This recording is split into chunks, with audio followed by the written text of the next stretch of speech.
Here's your WNEM TV5 News Update. Good evening, everyone. I'm Meg McLeod. Here's a look at the stories we're following tonight.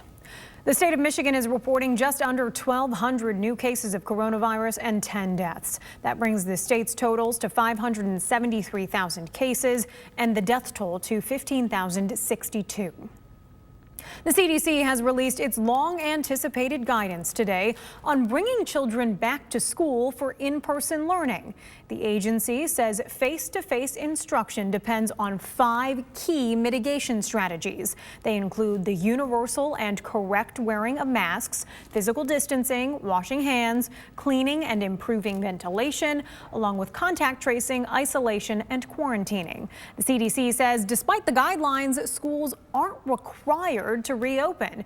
Instead, they're only meant as a blueprint for how to do so safely.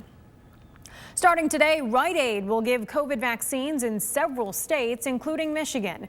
Vaccine eligibility is based on state guidelines. The company expects at least 100 doses per store. Stars in Saginaw is offering free rides to vaccination sites. The rides are first come, first served. Seniors and disabled riders are allowed to schedule up to 2 weeks in advance.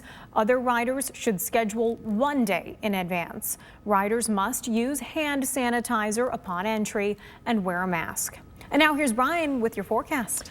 All right, thanks very much, Meg. Heading on into the weekend after many of us, especially on the north side of the bay, got walloped by some lake effect snow on Friday. West Branch alone picking up 8 new inches of snow.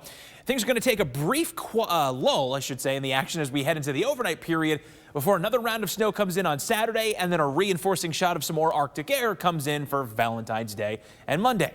As for the First Warn 5 Sky Tracker here tonight, we have the surface trough of low pressure. You remember yesterday it was kind of draped across the northeast corner of the state. It has now moved to the eastern side of Lake Michigan tonight, and that's going to provide a little bit more energy for this swath of snow moving in toward Chicago and trailing back in toward Nebraska to utilize as it then kind of proliferates itself as it moves in across the area tomorrow.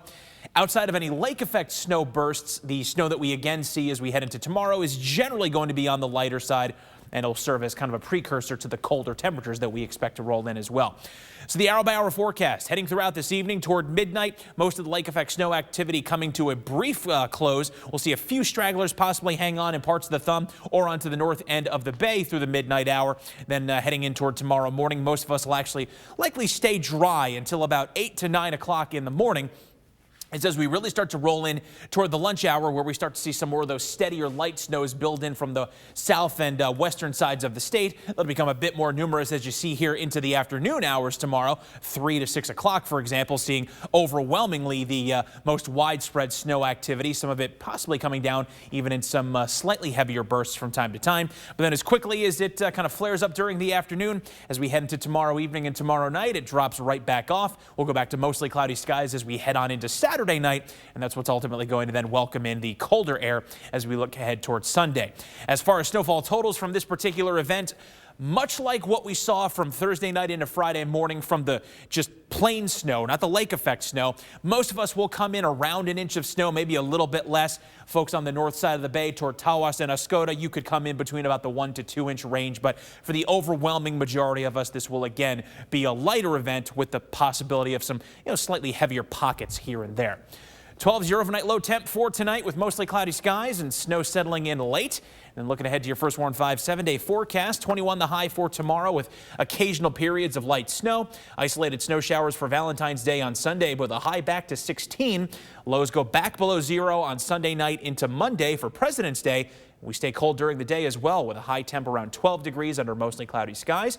And then there's good news beyond a chance of snow on Tuesday. If you're sick of the cold, well, it at least gets a little bit more bearable with highs more consistently returning to the 20s. Remember to tune into WNEM TV5 on air and online 24/7 for the latest news, weather, and information.